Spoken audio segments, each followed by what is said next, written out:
Hey, hi, everybody. Welcome to On the Edge. Bennett, how are you doing today? I am doing very well, thank you.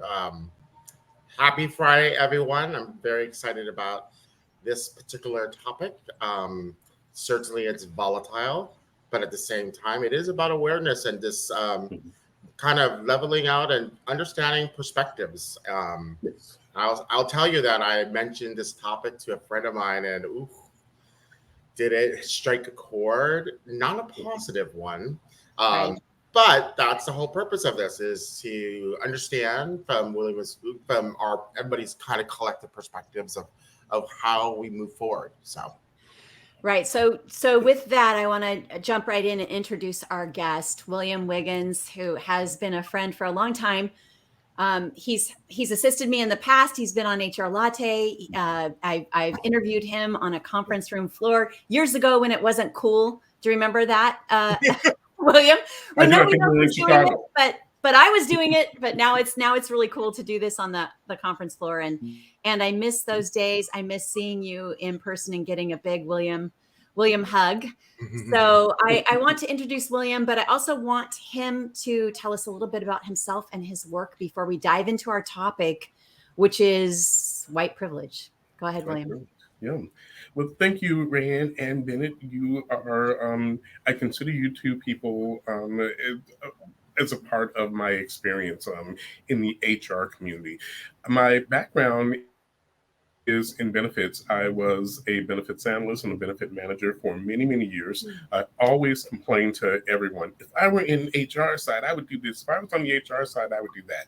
And so someone challenged me, well, since you're always talking about it and you have all these ideas, why don't you come over to the HR side? And I did, and I have not looked back since. Currently, I consult for a group called Swift HR Solutions here in Seattle, and really, really wonderful group of people. We deal with clients who are scaling. Typically, they're clients that are smaller, or they were smaller and they have grown bigger, and they need some HR partnership to, sort of help them get up and running, to be compliant and to be engaged and to create that culture and that cohesive workforce. And that's what we do. I work with a really wonderful group of people. It's a consultant. I'm a consultant, but I actually feel like I'm part of a larger group because we have so many resources and we depend on each other a great deal. I am also in the process of writing a book. It is called Humane Resources, and it's going to drop this September. Oh my gosh, I'm so excited. And so looking forward to launching that. And so just a lot of good stuff going on right now. Well, we will definitely need to have you back to promote your book. I'm so excited about this. I have valued your insight, your input, your advice over the years, and I am so happy you reached out to me to talk about this topic. One of the things that Bennett and I mentioned this at the top of the show, are so empowered by. We really do feel empowered by our own curiosity and learning, and what we've like to call unlearning. That everything that has come in our past, all the things that we've known, aren't necessarily true. Yes. And this topic is very touchy for some people. I will say this, that over the years when I have brought it up, I can remember in particular a conversation with one of my nephews that who is white like I am, did not believe that it was a thing. And I've had multiple conversations like that, and and that's nothing against my nephew. I hope he's listening because I love him dearly, and we're in this together. We need to be learning and understanding what has happened over 400 years, right. and how it has laid out how businesses are formed, how the workplace is structured, and how decisions are made daily in the workplace. And when you reached out to me about white privilege in the workplace, I was so happy. I know that you probably haven't had that experience with other people that you've talked to about this topic. And Yes. I was really happy about it, because this is something that I have really wanted to understand and deconstruct in myself. As somebody that was raised in a very tight knit religious group, I've had to deconstruct that part of my life also. And I really feel like if we view this as we have misunderstood, and I'm referencing we, white people, Mhm. if we view this as we have misunderstood truth, we have not been told everything. So we are lacking knowledge. We've lost William. There you are. we are lacking knowledge and understanding. And as soon as you say that, you have pulled off any blinders and you've said, okay, Yeah. teach me. So with that, I want you to talk about why you feel like you can talk about this now and why it's important to you. I know that you have your book coming up. I know that we've talked about producing an article about this topic. And so I want to know why now and why you. And thank you for asking, Rayanne. And this is a very volatile topic. And just to give you some perspective, I work with people all the time. I run into people that say, I'm very direct. I tell people what's on my mind. I have been taught and trained that I can't do that. I have to be more thoughtful about what I say. I have to figure out a different way to persuade. I don't have that luxury of telling people exactly what's on my mind because I can go to jail. I can end up with a foot on my neck. I can end up fired. And so the reason why this topic became, the older I have gotten, I have, I made a commitment that I'm going to start we talk about diversity. And we talk about people not understanding. We talk about people, not being aware, but we don't have a conversation about it. And so we talk about it, and I feel that a part of diversity is silence. And in order to become aware, in order to understand, we have to be able to have conversations. We have to be able to be introspective. And I gave you the example the other night. This is white privilege really is a thing. It really is. And I think by my being a Black man in human resources, employees feel more comfortable. I always create an environment of transparency, and I create one where people can be honest to come to me, because if we don't know what the problem is, we can't solve it. Right. So employees are really very honest with me, and I see them when they feel comfortable coming in saying, tell you about something that just happened. Oh, well, what just happened? And they really share. And I hear it and I process it and I understand exactly where it's coming from. And so what I have done in the past is let me figure out how to approach X exec to make this seem like it's not a personal attack or it's not a privilege thing. Let me figure out how to say. And I'm thinking that that's probably not the best approach. The best approach is probably to be able to have a conversation. Yeah, we need to be able to have these conversations. I want to know why you think it's so hard to talk about. It's so hard to talk about for the very reason that you mentioned. People take it personally. People take it very personally. A while back, I did an article on Black History Month. And I got so much feedback. Do we have to dedicate a whole month? I feel like you were calling people out because the example I was using is, as an HR leader, I make sure that we celebrate everything, Cinco de Mayo, everything, St. Patty's Day. I bring green stuff into the office. And I waited one time and Black History Month rolled around and no one except for Temporary in the middle of the month did a thing. She brought some paper sort of cutouts, hung them in the lounge of the kitchen, and she bought nachos and some dip and said, Happy Black History Month. It was what she could do. I really appreciated it. And so I wrote about that and people were like, but I feel like, why do we have to have a whole month? Well, it's not a whole month. That there's, we had, we celebrated, the Hispanics. We celebrated, Asian. There's other celebrations that we have. Women's Week, that we welcomely go into. But when Black History Month comes around, silence. And so I called it out and people were really uncomfortable. And it's like, I'm not talking about you.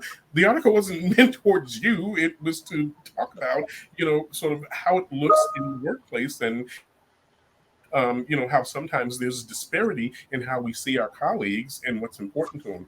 And this particular topic has come up. I was recounting to you the other day, I gave an example of Carmen and I were talking about, my partner Carmen, we were talking about a show that I had seen on Netflix of a group of schoolgirls in Baltimore that went to a private school. They had a stepping team, and they were talking about some of the challenges of being able to step and to do it, against all odds, and also study for homework in places that they were living in places that didn't have, the right utilities, or they were from families that were um, poor and living in poverty, and they were, despite that, they were still doing this. And one of the people that were on the show, one of their coaches, was giving sort of a talk, and she said, some of these girls, they're coming from places that don't have lights. They're coming from places where they don't have adequate food.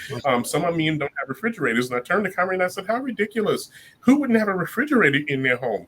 And she said, William, a lot of people. And I realized, okay, that was privilege speaking, because I have never grown up with not having a refrigerator in my house. I did not have that perspective that that's possible. And I equate a lot of white privilege to that. It's not that people are, I'm going to be intentional and be dismissive, or I'm going to structure this culture in a way that's most comfortable for me. It's a not being aware, because you've never had the experience of living in the skin, or being on the other side, being a female, being a person of color, being someone who is in some way disabled. And so I want to start having more conversations about this, to say, it's not you, it's not personal, but let me tell you, here's what you said, here's how it landed, or here is what we do, here is how it's being perceived. And so I committed to having that discussion, and How we rid how these discussions of discomfort is by talking about them.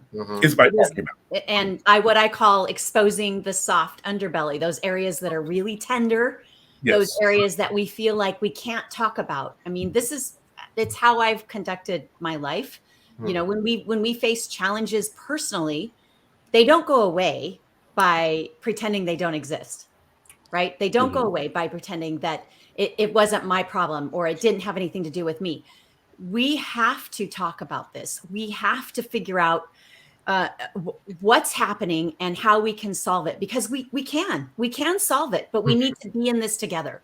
We have to be in it together to solve it. And one of the things that Bennett and I have talked about continuously is, by talking about this, we learn, we expose it, and then we think of steps to improve it, right? And Yes. ultimately, our work in DEI, Bennett and my work in DEI, is to initiate belonging. And when we talk about white privilege, and when you recognize it, then you can see the connection to belonging.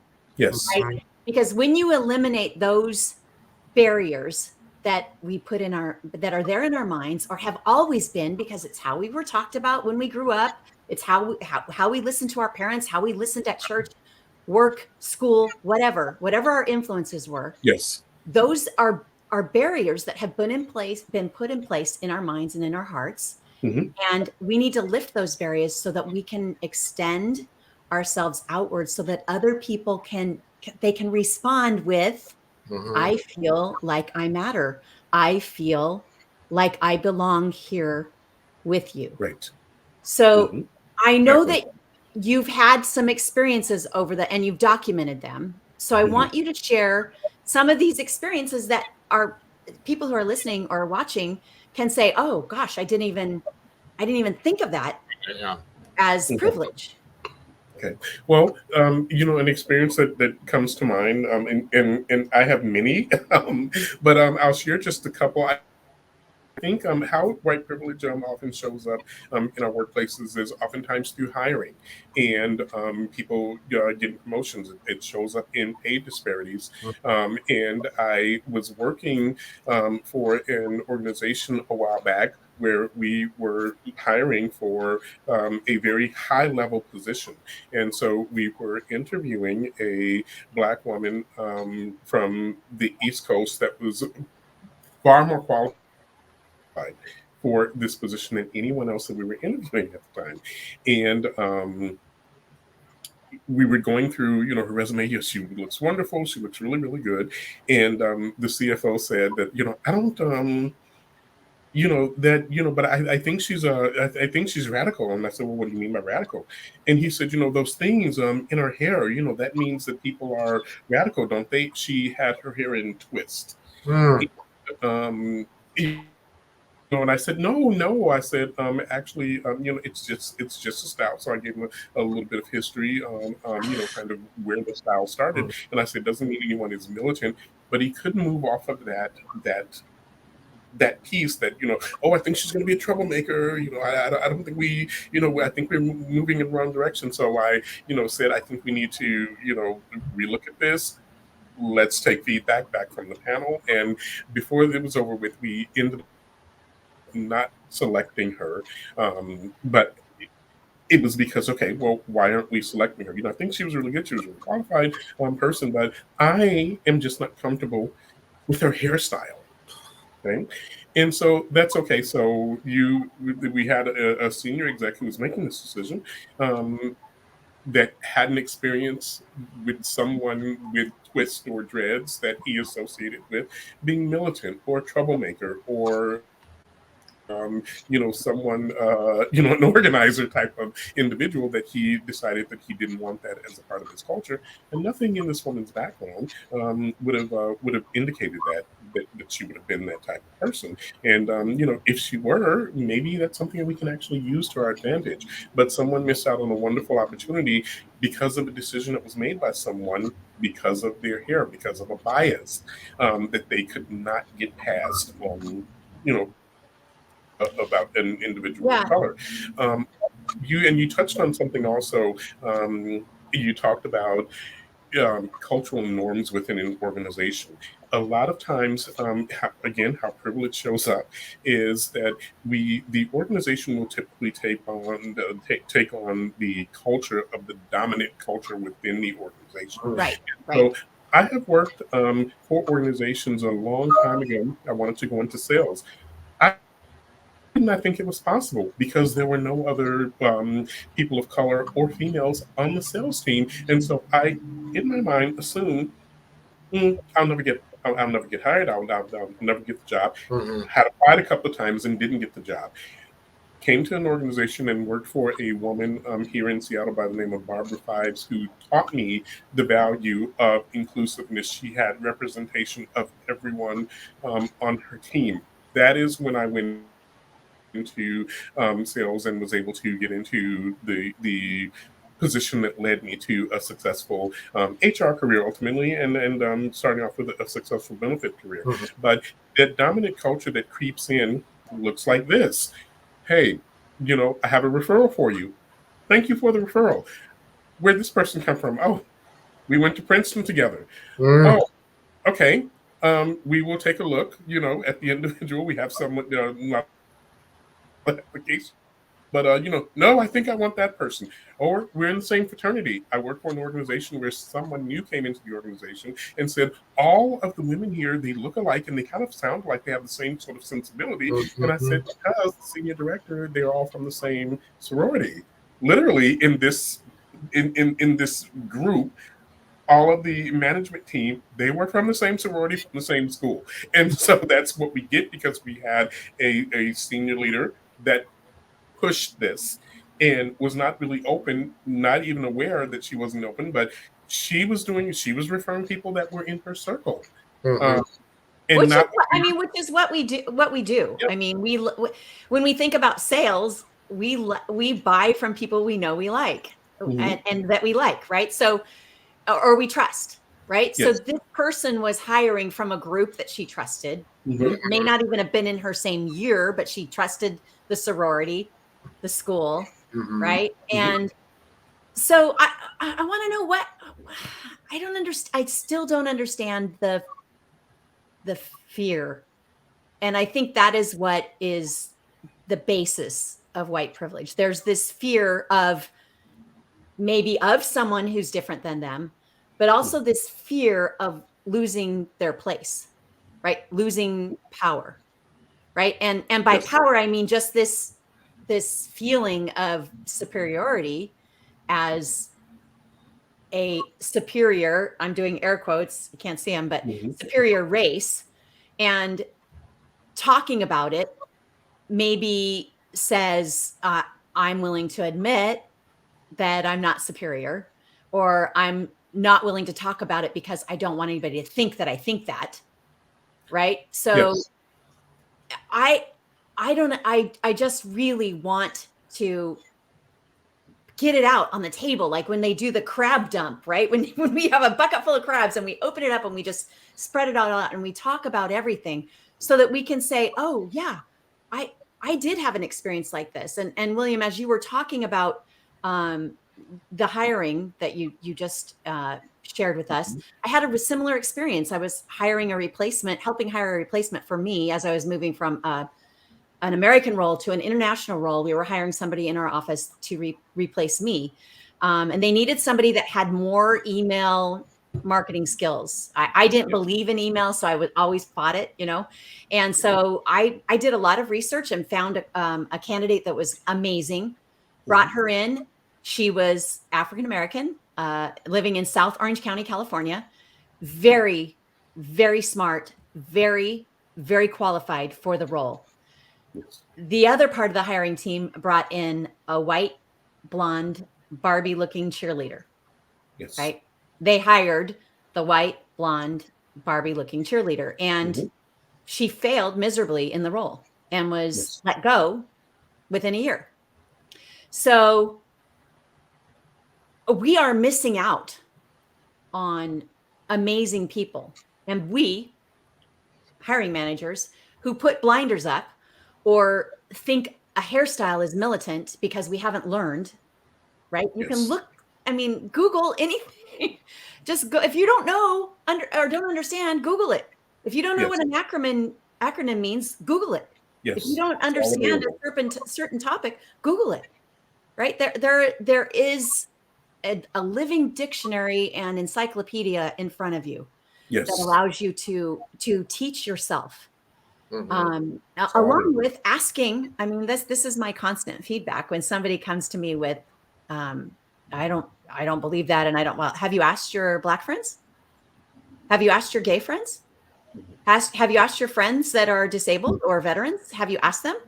And invariably, the answer is Hmm. silence, Yes. as they don't want to admit they don't have a black friend, that they don't have a gay friend that they can ask, Mhm. that they don't have they know somebody that is missing a limb or is in a wheelchair. They don't want to admit this. So how do we get past that? How do we I know you have other examples and we'll get to those. We've got Mhm. lots of time today. So I want to make sure we get to your other examples, but how do we get past that first step? How do we help people to help themselves to understand this very complex, it's more than an issue. It is a foundation for most people. Mhm. And so they don't see it as an issue. They don't understand why it's challenged. So how do we help them? Because I want to help them. I am a loud and proud ally. I'm also I'm experiencing ageism, so I'm in my own class now.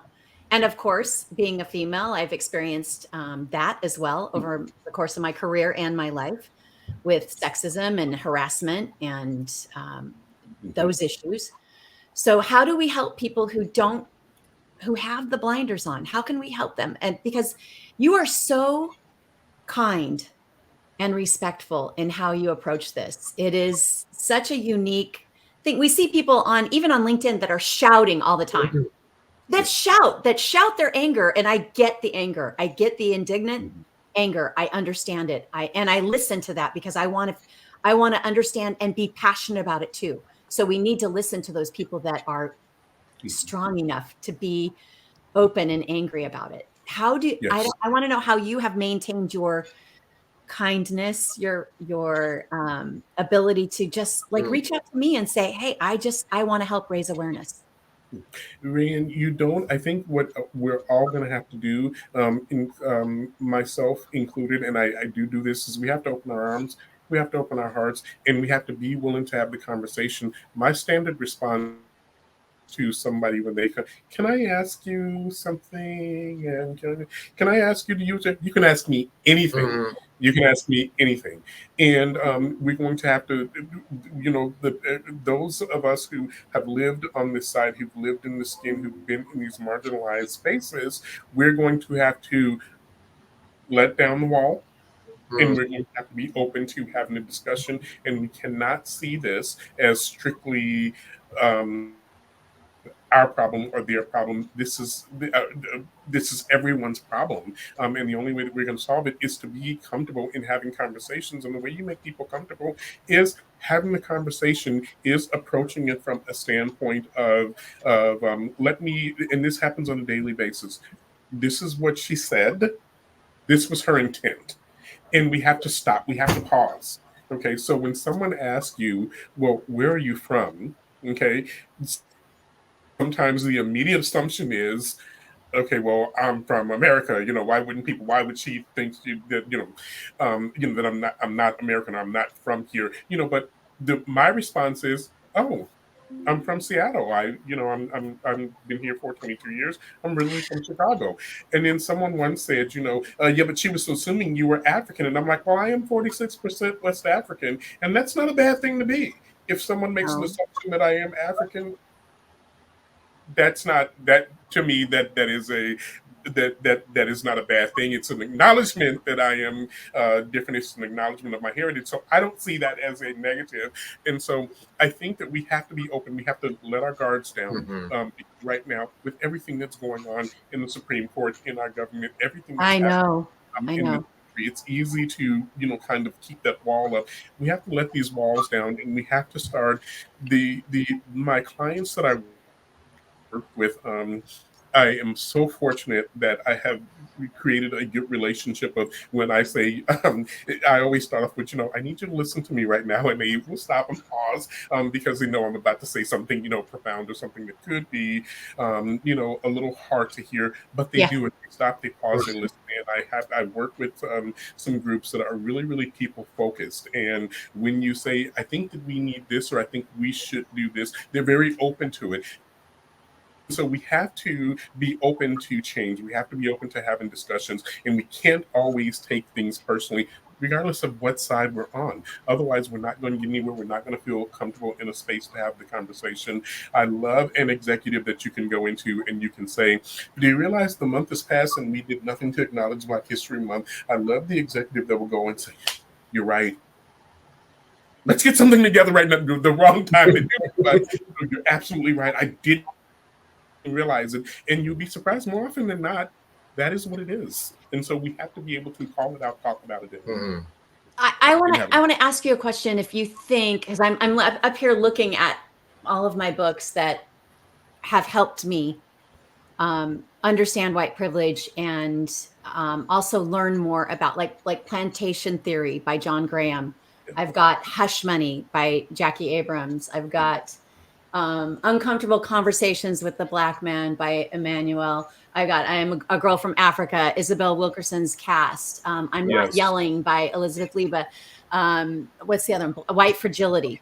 So when a white person sees a title like White Fragility or I'm Not Yelling, right? And it's got, I Mhm. don't know if you know this book. Let me get it in front of here. I If you do. know this book, Yes. and she's got the beautiful hair, Mhm. right? If a white person sees that or sees the title, like White Fragility, and they get defensive, right? They get defensive of that title and they feel like, I don't want to read this because it will change my power in my power in my brain. How do I, as a white woman who's trying to learn myself, I think I'm doing a pretty good job because I Mhm. really care. I really do care. And incidences like Emmett Till, which changed me forever when I learned about Emmett Till, when my son was the same age when Emmett was killed, is when I first learned about Emmett Till, which we should know about this stuff. I don't know why we aren't Absolutely. learning about it, why, and that's another thing. We'll talk about that too. Um, or what happened to Rodney King, what he went through, all of that. And then of course the incident that we all saw live on television, Oh, yeah. in 2020 that changed everything for many, many, many people, and kind of was the next wick that got lit for a revolution, right? And we were already in a trying time, it being in the middle, right in the beginning of COVID, 2 months into COVID. Yeah. But how do we help people to understand that it's not an attack, that it is, I love what you call it, just awareness. I want you to be aware. It even is separate from educate, because educate sounds like I'm a teacher and you need to learn, right? So when we say awareness, it's more of an open opportunity, and I'm sharing. I'm not standing above you and wagging my finger. I'm not making you take a test. I'm not going to listen to your feedback and judge you based on that. It's just, I just want you to know. So how do you manage this with the grace that I don't know how you do it. You have so much grace in your presentation, and this is one of the reasons I fell in love with you when I first met you, and I think I met you on Facebook first before meeting in real life. So how do you do it? How do you go beyond the anger? Because I know you have to have there has to be some, or hurt, even a hurt within you. Yes. Right. And knowing that what your parents maybe went through, and your grandparents, and, nieces and nephews are experiencing now. I know that this is important to you also. So how do you find your grace in calling it awareness instead of, you need to listen? Because that approach immediately puts people off. You just said it best when you were talking. My approach, anytime I hear something or I see something, in the workplace, my approach is, can I give you some feedback? Here? Or let me pull your coattail on something, come over, come here. It's not a, let me educate you on something. You just did something wrong, here, let me give you some feedback. And I always say, here's what you said, here's how it was received. And I know that wasn't your intent. And that works wonders. Versus you said something that was really crazy. You did something that was really crazy. Right. I think I was using an example of when we spoke about, we had a while back when I was in the workplace, the CFO had the all staff meeting, a big important all staff meeting that was supposed to take place early in the morning. Pushed the meeting back right into the middle of the core lunch hours for our folks, and when we were doing shift changes, and so it was a really bad time. And the CFO put into the email, yeah, thanks for your patience. My tea time changed, and my approach with I immediately went into the office and I said, I closed the door and I said, pull up the email. And I said, here's what I said, let me tell you what people are grumbling about. Let me tell you what people heard. My tea time was more important than your lunch period or your ability to hand off charts. And I said, this is what they heard. And he was like, oh, shoot. That's what, and he immediately started typing and tried to redo it. And I said, no, leave it, leave it, we'll do. But he was really, it did not occur to him. And so I think if I had gone in, it was messed up. People are really complaining, but my approach was, here, let me share something with you. Pull up your email real quick and let me see how you. In that approach, I think he was open because he knew that my intent was good, and it's not to point the finger at anybody. Carmen could have pointed the finger at me when I said, who wouldn't have a refrigerator in their house?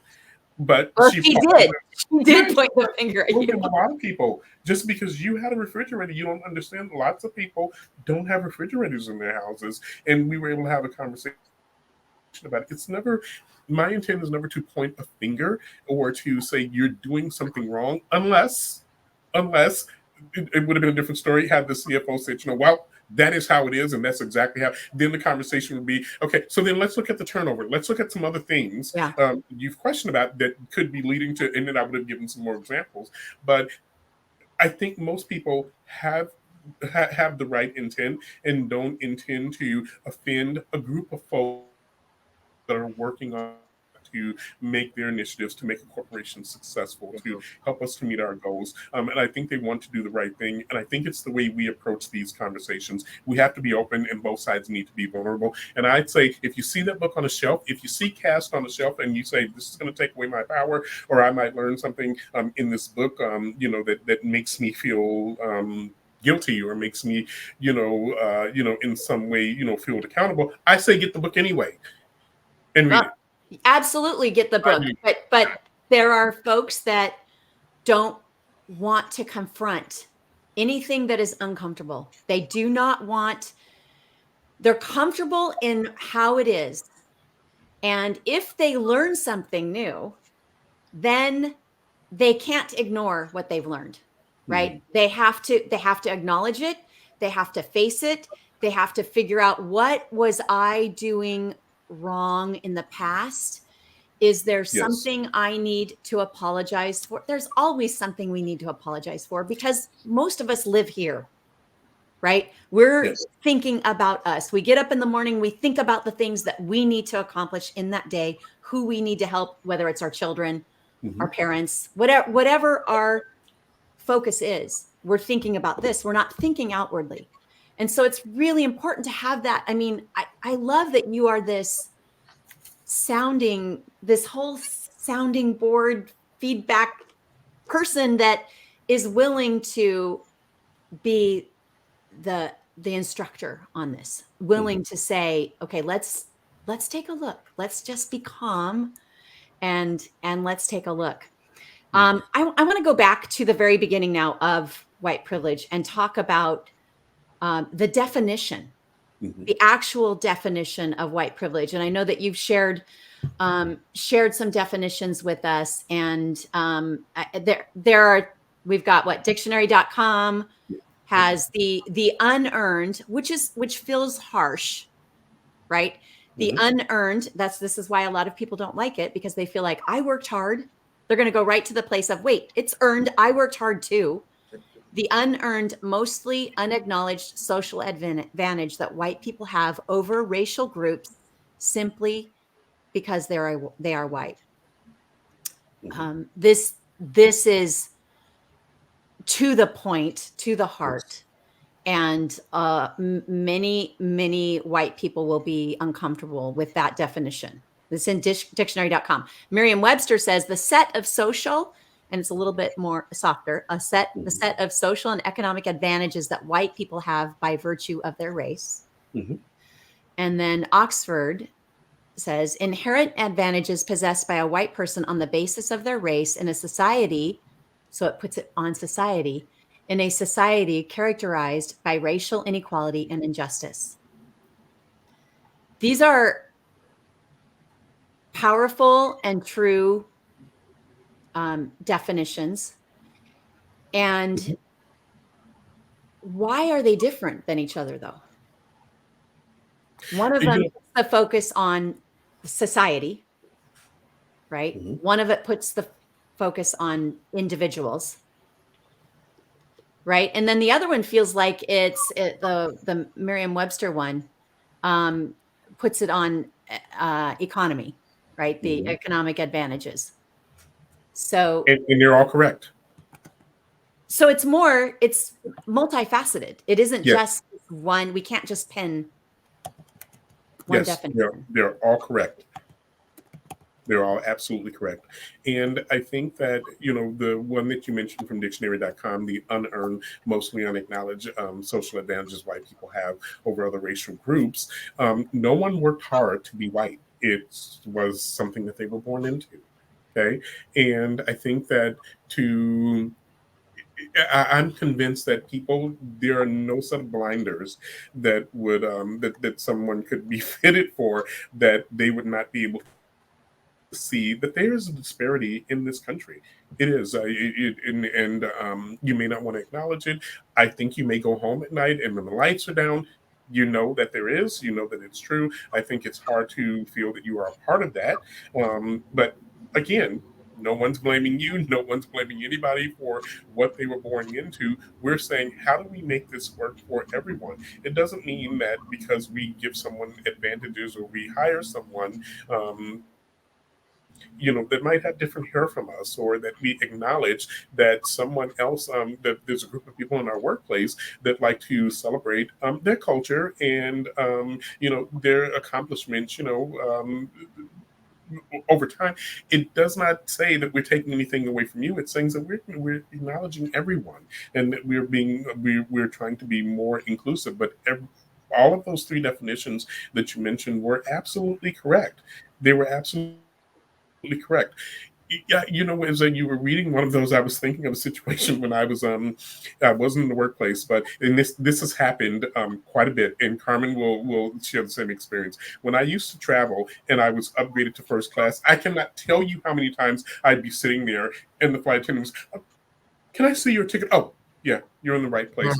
I'm not talking about 1970. I am talking about in 2020 something.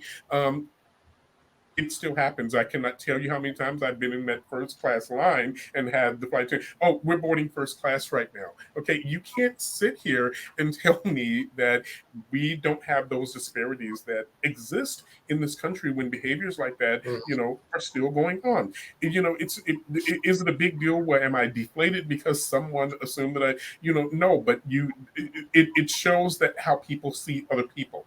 I'm a Black man. I couldn't possibly have I a have first class ticket. never been asked to see my ticket. Never, never. And I will tell you this, my husband who, at about 62, 63, decided he was not going to conform anymore. Right. So he has hair that's down past his shoulders. He has a big bushy beard. And now he's experiencing a little bit of discrimination from people assuming that he doesn't work, from from Yes. people assuming that he is poor, or Yes. disadvantaged in some way, or a surfer, a stoner. Hmm. There's these Yes. assumptions that are made just based on his appearance. And so Yes. it's a lesson, and I've got these consternation lines that now make me look like I'm aging gracefully, right? Gracefully. So, and I want to bring Bennett into this conversation because Bennett can add to the hair conversation, right? And the the looks that you probably get because of your hair, and also your experiences being a member of the Pride community. So how do you feel about all of this? Because Bennett, you could pass for white. We know you're not, but you. Oh, first and foremost, most people don't even. I mean, I get every commentary because of being multiracial but I also grew up in Hawaii, right? So Hawaii's culture is very different. It's actually almost reversed in many contexts. I've actually been astonished on how much no feedback I get about my hair. Actually, nobody, at least directly, has ever said, "Oh, what is that color hair?" They actually embrace it and they love it. I hear more love about my hair color than I've ever heard anybody like radically say anything, like any side comments. Even if I'm walking down the street in the middle of Seattle, doesn't matter. Like everybody who walks up says, "Oh my God, that's amazing, amazing haircut." I mean, like I worked for ADP. Privilege, but I think that's a privilege I, because it's a confidence that I kind of bring off that nobody will bother me. Like, I mean, I just walk. It's like I'm not here. There's nothing shameful. I just walk with confidence, and nobody bugs me. And I tend to live in a lot of like diverse, like parts of cities, right? I'm not like I don't and such. But even working at ADP, very conservative company, financial services. And interesting enough, I went to a lot of their national conferences, walking in with my crazy hair colors, like not just vibrant hair colors, not crazy, they're just vibrant. Um, Funny enough, I would pass by their CEO, and he would look at me and says, "Wow, that's so unique." And he remembers me. He always, every time I see him, he would recognize, says, I love that new hair color. It's like, even the CEO was like embracing like the fact that I'm boldly like in the midst of a lot of, traditional kind of, what I would say, looks. He would say, wow, that stands out. Love it. So again, I think my hair color hasn't really been a hint, didn't really, hasn't really been anything And that I'm going to reiterate, that's probably a privilege given, who you are and how you look. So I also want to address language and how important language language is a is, whole different story right right? Language. And Bennett corrected himself. And I don't know if you even noticed this, William, but he and I have been on this journey for a year and a half to understand the value of language. And one of the words two words actually that are used chronically in our society, if you watch any reality TV, you listen to any newscaster, are crazy and insane. Mhm. And these words are used all the time. I feel like now that I am aware, they're lazy. They're lazy ways to describe a situation or a person or a thing.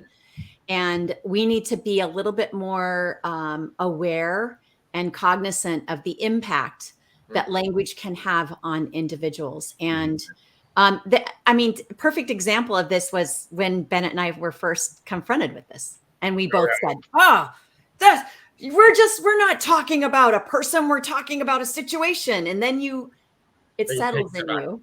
It settles in you and you think about it and you say, oh, wow, that person was right. So shout out to Autumn. I don't know if she's listening, but a shout out to our former colleague at Humanly, Autumn, who really opened our eyes and made us think. And so is there language that we need to be aware of, and how can we do better? How can we understand? And I just, so many people are put off by this topic, white privilege, because of the words, and they feel, I'm going to go back to that unearned, right? The unearned, unacknowledged advantage. It isn't you. We know you worked hard. Let's get past that. We know that you earned your position, but you also had an advantage and a step up, right? You had a more even playing field that allowed you to imagine that let's just imagine that you're a receiver on a football team and you didn't have nobody was there to tackle you. Right? You didn't have anything in your way. That's what white privilege is. There's nobody trying to take the ball away from you. There's nobody trying to knock you down. There's nobody saying that you're not good enough. There's nobody saying that based on the color of your uniform. Yes. Right. So, and I say, you know what? I say we don't change a thing. I say we call it what it is. And if it stings a little bit, then okay, but let's have a conversation about it. Okay. We're not saying that you haven't earned your promotion. We're saying exactly that you've had some privileges. You've had access to resources. You've had access to networks of people by virtue of going to Harvard or UW or wherever or you sorority. went, that other people have not had, or being in a sorority that other people have not had. We're all talking about legacy admissions to schools right now. That's something that most people don't. Most people can't afford to go to an Ivy League school. And so you've had those privileges. And so I say, let's not call it anything else. Let's call it what it is, but let's have a conversation about it. The answer is not to stop talking or change. And I feel that, this happens so much. I feel people, oh, we can't say that anymore. People often will say, is it Black or is it African American? I prefer Black, but I'll answer to either one. We have to call it, we have to call it what it is, and we can't always soften things, because if we do, we're softening language, we're softening this, we're softening that. We have to call it what it is, because we're watering it down. We have to identify it, call it what it is, and then talk about it. I agree. We agree. I'm sure Bennett agrees with me. I know that you've identified some areas where it's clearly evident, and I want to run through those quickly. We've already talked about hiring. Mm-hmm. Alongside hiring is promotions, Mhm. right? Promotions, So maybe there's a really good diverse hiring practice, Mm-hmm. but when it comes to promotions, and we understand what maybe management, the supervisory roles look like, Mm-hmm. that can be an issue. Let's Yes. talk a bit about pay disparities. I know Mm-hmm. that there are wage gaps between men and women. And of course, there are wage gaps between white employees and Yes. employees that are BIPOC, or let's call them marginalized groups. So how do you approach this? I mean, if people are struggling with listening, let's talk about how you personally have approached this as an HR professional and somebody who's worked in pay and benefits. So, Yeah. Well, as somebody who's worked in pay and benefits, as an HR partner, as an HR leader, we don't have a choice. We don't have a choice as HR leaders. We have to identify this stuff and we have to call it out and we have to have these conversations Mhm. because if we don't, we are not doing those that have hired us, those that are counting on our partnership, we're not doing them a good service, and we're not delivering on what we agreed to deliver on. And so, as hard as it is for HR folks, I know so many HR people, they hear so much and they don't say anything because they don't want to rock the boat over here with leadership and they don't want to rock the boat. You're not servicing your people then. If you see that there are pay disparities when we have candidates that are coming in and you consistently see that women and people of color are offered a lower range or a lower starting pay, you have to call that out. You don't have a choice. And if you don't feel comfortable doing that, or you don't feel, then get out of the role. HR is about the people. It's also about the organization. Of course, we want to protect our organizations. We want to make sure that they're compliant. But sometimes calling out bad practices is a part of protecting the organization.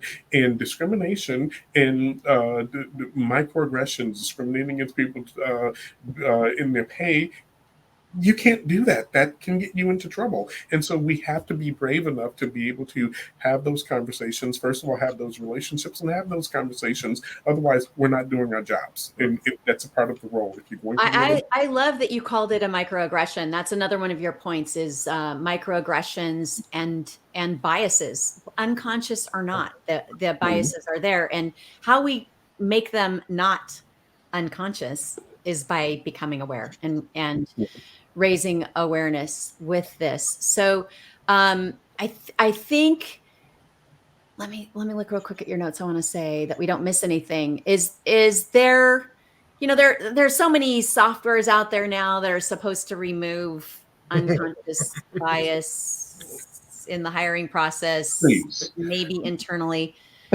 You No, say, please tell me why. Tell me why, because I probably agree with you, but I know that there's software programs out there. They're supposed to remove, based on the, your geographical, your address, or based on, your name. That don't necessarily work because at the end of the day, people are meeting the people that they're bringing into the organization. So you can do as much as that as you want to.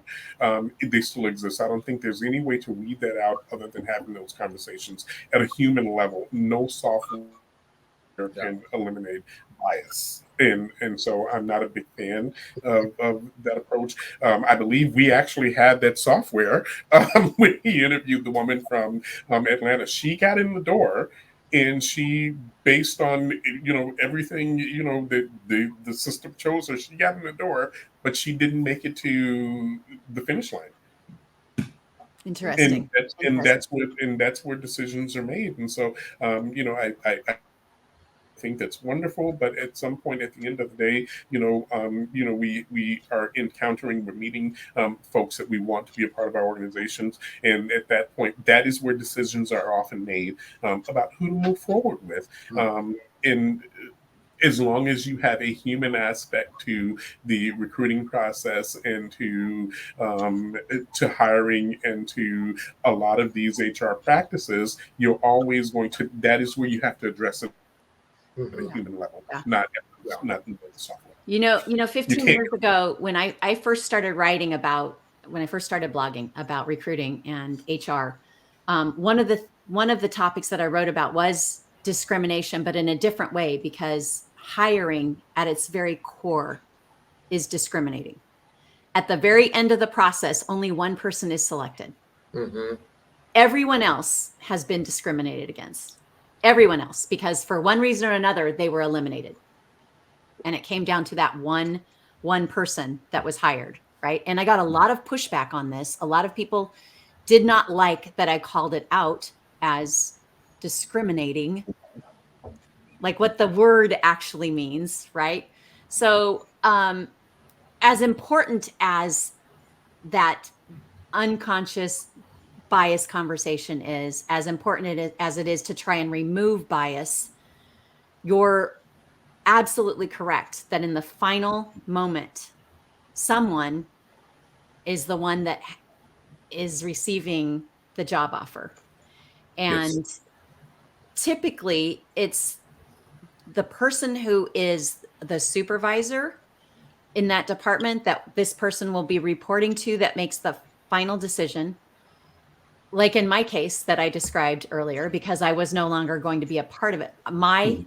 choice was not picked because she was not going to be reporting to me. She was not going to I was not going to have direct impact on supervising her.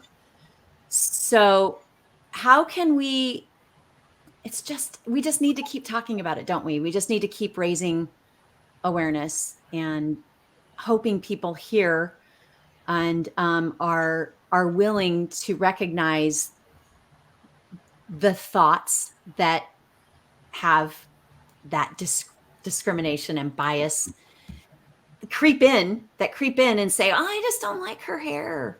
Her hair kind of makes me nervous, and Yeah. and we're seeing that really strongly in the trans community now, Hmm. where there's the bias when somebody sits back and says, oh, well, I heard the voice and I saw the style and I knew that I didn't, because and it may be unconscious, it may be very much conscious, a conscious Hmm. bias. So how can we continue to move forward in this? How can we move forward and get away from bias? I'm calling on HR professionals, be it people in talent acquisition or people on the human resources side. It's not going to be easy. It may take a little extra effort. But Rayanne, when I led an HR team and I led the recruiting team, I would go through and with my recruiters and say, okay, so they chose the construction worker because he knew the CFO, this who the hiring manager wants to hire. Let me take this one. Hey, hiring manager, it's William Wiggins. I want to talk to you about your choice here. Let me give you some feedback on what I think is going to happen if you hire in this role. Person doesn't have experience, so and so and so and so and so and so. I think you need to be mindful of that. And oftentimes you'd be surprised at how many people would say, You're right. yeah, I know, but they want me to hire. Okay, let me handle that. Let me give them a call. What is you know, hey, Mr. Executive, we got a referral from you. I don't think he's suited for this job. He may be suited for something else. Let me reach out to him and see what else we might have. It may take a little bit more effort, but we have to be willing to have those conversations and we have to be willing to take it the extra mile. And again, I know that it sounds I don't have time for that. Well, yeah, you do have time for it because that is your job. That is literally our jobs, and we have to. And I always encourage my recruiters is to be that partner. Don't just have a relationship. I hate seeing when recruiters like oh, the hiring manager yelled at me and said, well, no, what? That's a partnership. No Mm-hmm. one should be yelling at each other. You are very skilled in your craft. That's like the hiring manager is skilled at hers.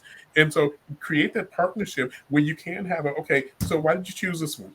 Can we do some things? Let me recommend have that partnership, build that relationship, but be able to have those discussions. Don't shy away from those discussions because I have also had people come back and say, you were so right.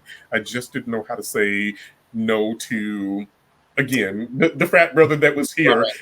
Let me handle that. Let me take that on. Let me take that on. You move How forward can with this, and let me we take need that on. to be more brave, right? And I think a lot of I am actually experiencing discrimination because I'm willing to talk about this, right? I write about it, I post about it constantly. I post about racism, DEIB, belonging. Bennett and I have decided that On the Edge is going to be focused on diversity, right? I changed the focus of HR Latte so that it was solely on diversity. And I think that sometimes an individual will go to my profile and see the content that I'm sharing, that I'm writing about, and say, oh, she's a troublemaker. Oh, she's not going to just go along for the ride. So I'm not getting the job opportunities. I'm not getting the contract opportunities based on that. Might also be these consternation lines now, and there's little gray hairs that are showing through. So There are no lines there. might also be that. Bennett, will you make her stop already? Go get Botox. It works No, wonders. I don't. I'm not doing Botox. I'm I happy. like it. I'm happy with them. I earned every one of those. There you go. So I'm happy with them. So how can we help white people to be a little bit more brave? First of all, I think forums like this and what you do is helping to encourage people to stop seeing this subject as taboo.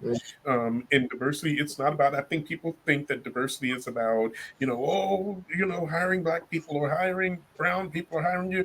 It's about, there's a diversity of thought and a diversity of Yes, culture. that's what it is. Yeah, that is That's really, what really diversity important. is. Yeah. Yeah. I've had the opportunity to work in diverse groups where of different cultures of people, that it's like, I'm so glad that she was on this team because she brought this perspective, Mhm. just from her cultural experience. And it's like, we need someone, like that. And it really, really works, people. It actually works. And diversity is not something that, it's not being forced. We're not saying that you can't hire who you want to hire and you can't hire, you have to hire all of this people. Mix it up a little bit. It actually, there's data that supports Mhm. that a more diverse workforce is more profitable to your bottom line. And so I always tell people, when you're talking, like turnover in an organization, I learned that I could go to the leadership meeting and I can say, we're having turnover today, and I did it for, many, and people like, yeah, okay. When I started, and I had another boss that I worked with, that encouraged me to do this. But when I started, okay, well, here's the turnover. And this is the cost of the turnover, what it costs for us to onboard this group of people and have them leave within this time period. Mhm. That got people's attention because it was about money, it was about the bottom line, and it Mhm. was about the impact to the organization. Diversity is the same thing. It has an impact to your organization. And you, as an HR professional, if you are seeing what needs to be done and not doing it because you're afraid to have the conversation, you are in the wrong line of business. Yeah. We have to we have to be. It's like having a an EMT worker or a nurse who's afraid to go into the operating room because she Sure. might catch something. Yeah. You have to be Or afraid that faints you when don't they get see any. blood, right? Faints when they Yes. see blood. So we have gone over time. I knew we would today, and there was another area that I want to talk about, but I think we should have you back because I think it's a whole another conversation, which is talking about representation in leadership and Oh yes. the impact that this can have on the whole organization, the positive impact that this can have on the whole Yes. organization. And I know you're going to be putting an article together, Mhm. and we'll share that out as soon as it comes out. And we did hear from a few people listening and watching today. And Michael Vandervoort says, "Great discussion today, y'all." So thank you to everybody who tuned in. William, I was watching Bennett as you're talking, and he tends to nod his head furiously when he's agreeing and likes to participate. But one thing that happened, and I watched myself too, is every time you mentioned Carmen's name, both of us got huge smiles on our faces.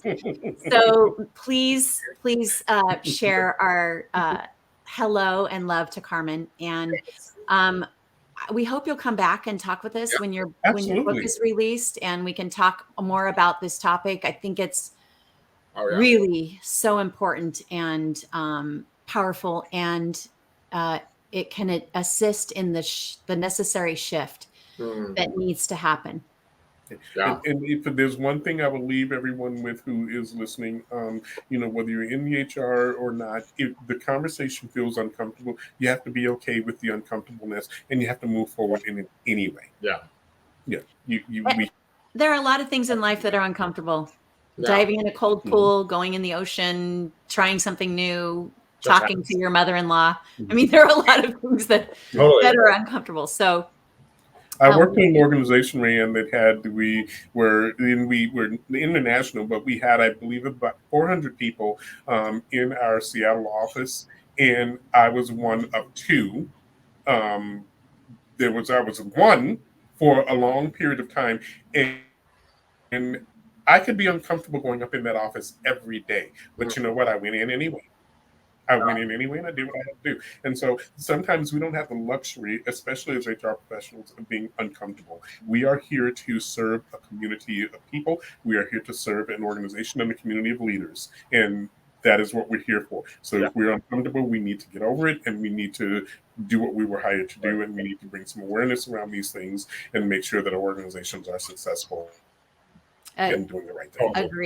agreed. And one last comment here from Melissa Willis. William, love working with you. Can't wait for your book. So you have fans all over the world, and it really, oh, I wanted to leave with the final thing, the quote from Kamala Harris. I don't know if you heard this, her statement yesterday or the day before, but she wrote just yesterday, or she said this, just yesterday in the state of Florida, they decided that middle school students will be taught that enslaved people benefited from slavery. They did. Insult us in an attempt to gaslight us, and we will not stand for it. Mm. So, and we won't, and you will find out. I won't. We won't. We won't. We'll stand united in this, and in this topic. And I so appreciate you reaching out to us, to me, and being willing to talk to us about this. I know that it's uncomfortable for you too. I mean, it's not an easy topic, but it is so important. Yeah. It is very important, and I think people are getting more comfortable. When I was doing my invitation, sending them out last night, I thought, everyone who knows me have heard this from me by now before, and so it's not a new thing. But I do believe, I try to practice what I preach, Rayanne, and I do believe that we can't water it down. We have to call it out, and we have to, again, have those conversations. Hey, let me tell you about something. Let me pull your coattail. Let me pull you to the side here and tell you how something landed. That wasn't your intent, was it? Okay, so this is what we're going to do to make sure that this doesn't continue to happen, or that we still that we make it right. And so that's what it's about. It's not about thinking all that. And I'm 60 years old. I've been going through this ever since I was born. By now, it's not new, and it's not. It needs to be discussed, and we need to be able to do that. Yeah. I want to say this, and I hope it, but I despise that for you.